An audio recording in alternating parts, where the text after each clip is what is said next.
So as some of you guys know, I'm part of a duo with my best friend slash cousin slash twin named Kasairi, and our duo is called BreeKay and Kasairi. We haven't dropped new music in it's been like a few years, and our newest project is almost done, and I am actually working on mixing and mastering it myself. But for whatever reason, I have just been struggling heavily with the low end, the bass, getting the kicks to actually punch through and all that stuff. I mixed and mastered a couple of the songs and they sounded great in my speakers, and then when I played it in the car, which is the true test, it didn't hold up. It wasn't it. So after unsuccessfully trying a couple of rounds, I went to another producer and asked him to show me how he gets his low end so clear. The kicks are so punchy, the 808s are so warm, and he's gotten placements on Fortnite a couple of times. He's gotten a placement on a Call of Duty campaign, he's gotten placements on the NFL, and just all of these different places that I have never gotten placements on. And although for the most part I kind of work in pop and electronic and different R&B type genres, and he's mostly trap and hip hop and that sort of thing, I still think that some of the principles of mixing and mastering can be applied across various genres, and I wanted to give it a try. So I asked him to walk me through how he produced the track, how he mixed it, how he mastered it, and then how he did the vocals. And I kind of impromptu decided to record it, so the sound quality is not the best, but I am still going to share it with you guys because I think that there's a lot of gems in there. This producer that I went to goes by the name Avila, and here is my session with him. But first, this is the intro.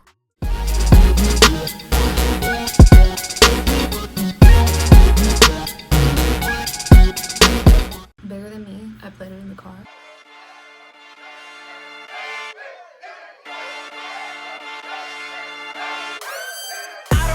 Expected from me, can't for the crown, I'm playing for keeps. So show me how you mixed the kick and the 808 to fit together so well. Show me from the jump though, show me. I'm about to pull up the actual file. You don't care about the kick and the 808 for now.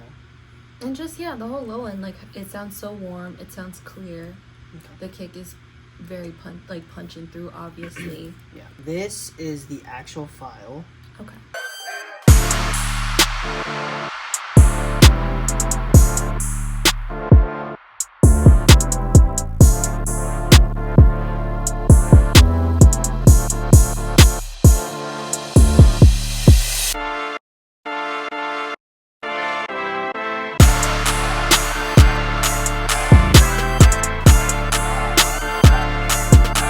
My goal for this is horns.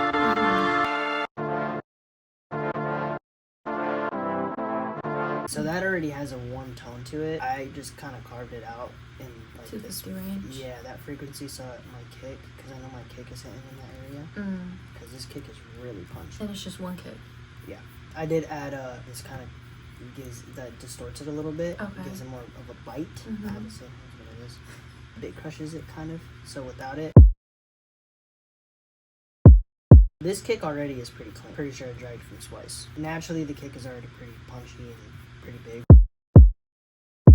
Half the battle is just finding the right sound. I guess most of the punch is down here. Okay. But I didn't even EQ it because it sounded perfectly fine. I kind of just based it all around the kick and this sound because the 808 I used from this plugin. Pretty sick sound to it. I mean, I added this little plugin. Okay. Actually, that makes a major difference. Sounds kind of muddy. Kind of tightens it up a little bit. Probably is what really allows it to shine more. That's literally all it is. Well, the horns too. I mean, I know we're focused on low end, but I did layer a lot of horns. Give it a bigger sound.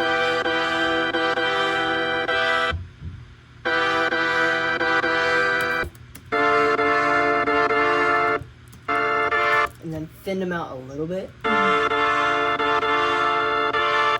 cutting it at I feel whenever I cut from 250, it thins everything out too much. Well, I think it's the sounds that you're using originally. So I think these... If they already have those frequencies not there? Kind of, yeah. Okay. Well, and it's all about spacing too, because I had these pan left and yeah. right. So it's there was a lot of space.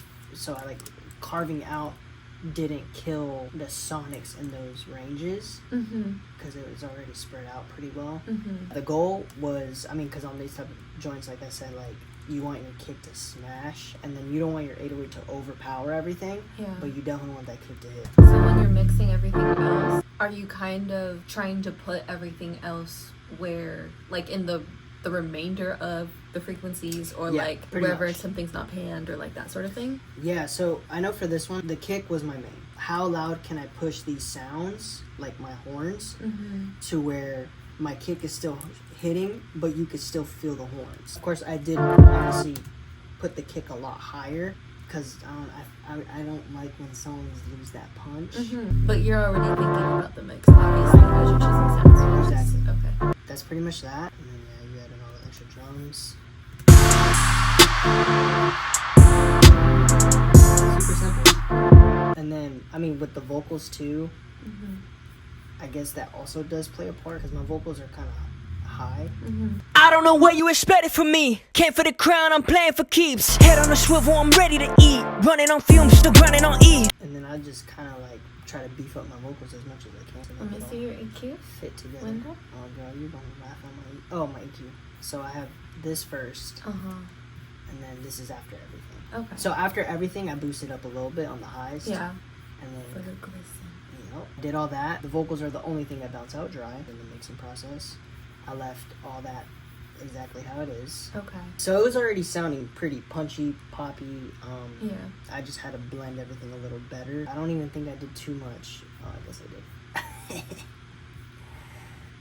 Yeah, I did a lot. We'll do kick and 808 here. Why not mix in the same session that you recorded in? I think this just helps with my CPU power.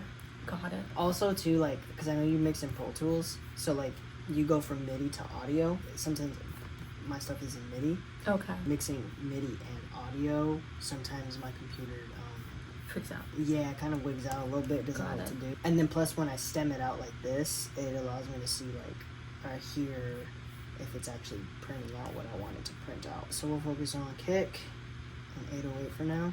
The horns, I just added another EQ on it, just to cut out more lows, and then an imager to spread it, some saturation, to give it more of that grit, and then this just glues it all together.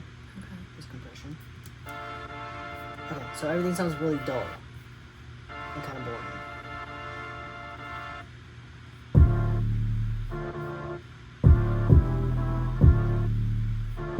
Again, I wanted my low end to punch and kick. I think I focused more on the low end first. So I added to my kick a compressor. Oh, you know what? I think I have it sidechained.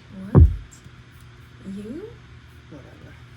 Well, no, my 808 sidechained to the kick. Okay. So I think it was kind of different. Yeah, a little bit.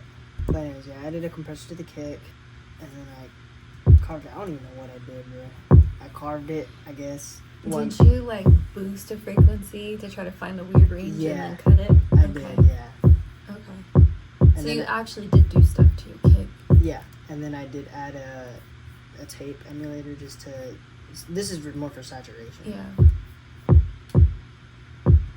And then I added a limiter. Okay. Just do you usually?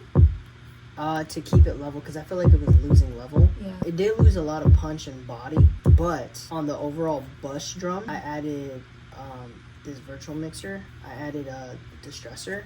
Well, I guess this version of distressor from Slate Digital, which I guess is like a distortion amp. Not really, kind of. Don't kill me in the comments, bro.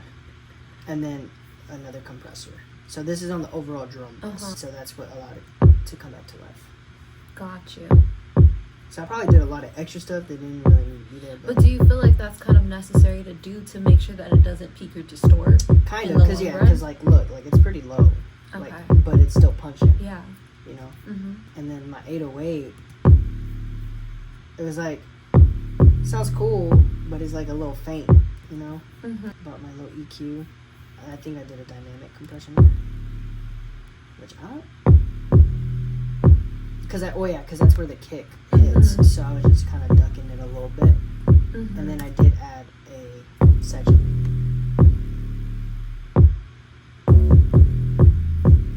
Right, just slightly. Yeah, just very, very, very light. So that they're not going to distort each other. Exactly. And then again, I wanted to bring the volume up a little more. So this is a really cool plugin from Slate. This gives it more body, or like, you know, you could thicken it up and then give it that shimmer sound too. So hear it a little more. Yeah.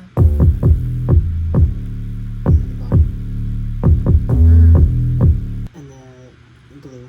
This is honestly my cheat code. This glues everything. It's just a bus compressor. Okay.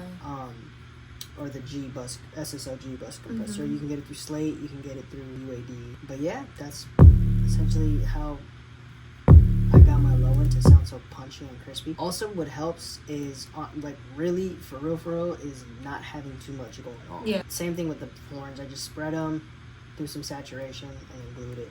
So it's like, spread it, make it, like, big, and then tone it down. Control it.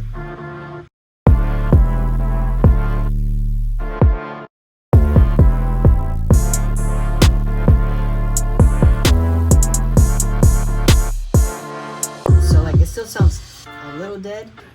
Yeah, dry. Which is not bad, which is kind of good because you can hear everything. Yeah. What I've been trying to do is make it sound as good as I can dry. And then when it comes to like the final product, then that's when I can add a bunch of color. So this is your master. So now this is the master. So what is this?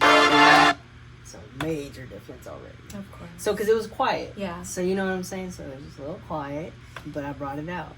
So I bust them because I know this was going to be for sync purposes. And usually they like, things stemmed out a certain way. Groups. So my horns, without everything. So that like dry kind of sound. So I added another EQ, you know, bring out more of the bright ends. And then I added a multi-band compressor, again to just kind of like control it. And then saturation, brings it out. And a stereo imager, spread it out more. Very light. And then I added a bunch of limiters, 3 limiters, to bring it up to the volume I wanted it to be at. And then 808, I used the same chain. And wanted the limiters to get it. Yeah. And you didn't care. It was just gonna rattle and have that air. Okay. This is great. The drums.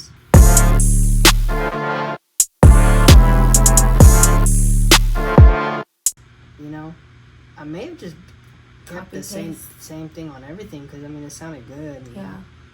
But yeah, that's pretty much. That's kind of it. Okay.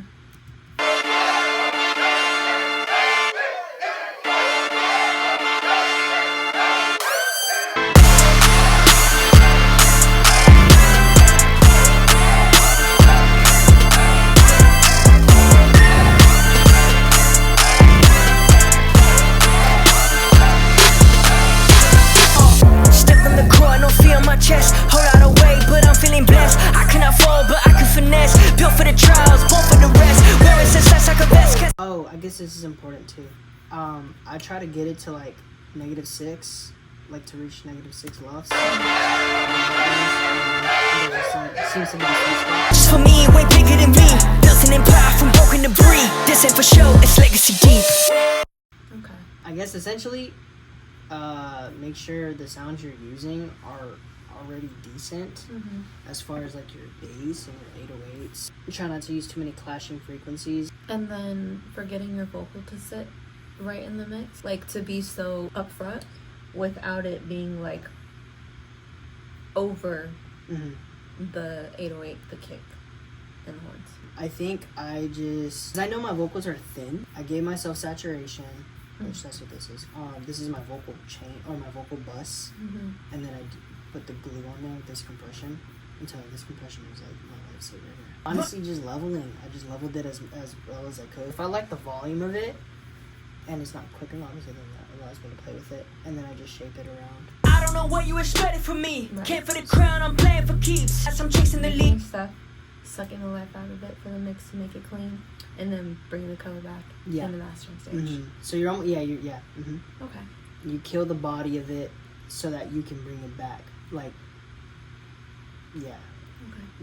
Like my Lord and Savior, or what? You know what I'm saying? Hallelujah and amen. So yeah, essentially vocal-wise, I dulled it out a little bit, right?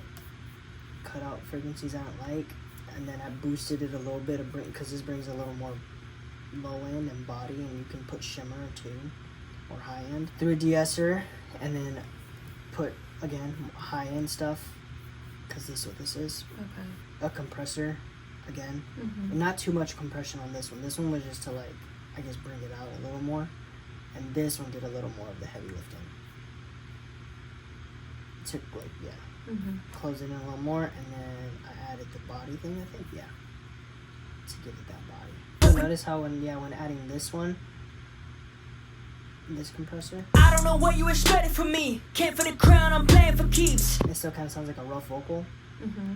I don't know what you expected from me. Can't for the crown, I'm playing for keeps. Head on a swivel, I'm ready to eat. Running on fumes, still running on E. Can't let off the gas, I'm chasing the lead. Not just for me. But, like, you can tell on the overall vocal mix, I added vocal bus, the saturation, and then the glue. So like I made it louder and controlled it again. Oh, this was kind of cool. I added like a micro shift, I guess, to give it like that double effect. But like very subtle, just kind of in the background to get my. I think that's really what makes the vocal a little more thicker too. Or put it on. I don't know what you expected from me. Can't for the crown, I'm playing for keeps. Head on a I guess I can make it dramatic. I don't know what you expected from me. Can't for the crown, I'm playing for keeps. Like a chorus. Yeah, kind of, but not like super crazy. Yeah. I think another thing I was doing too was making sure my vocals sit well with like every individual thing I was doing too. I don't know what you expected from me. Can't for the crown, I'm playing for Like still keeps. being Head able on to a hear swivel, I'm everything. ready to eat. Running on fumes, still grinding on E. That's way bigger than me. Rapping out the closet. This way bigger than me. See me on the TV. This way bigger than me. Hear me on the radio. This way bigger than me. Gotta leave a legacy. That's way bigger than me. Did this for my people, I'm living the dreams they buried inside. Show them it's possible, this little average Joe making it domino. I run so they could all walk. Tired of doing the talk. Yeah, the master brought the life, so, cause I don't know what You're a show. you want it. Nice. That's it? I mean, do you feel like you got what you... Yes. Okay. I learned your process. That's what I wanted. Try to apply it to my own stuff. Thank you. Of course. Wrapping up the closet. That's way bigger than me. Imagine my joint didn't record. That would be so sad. It's okay. I still learned.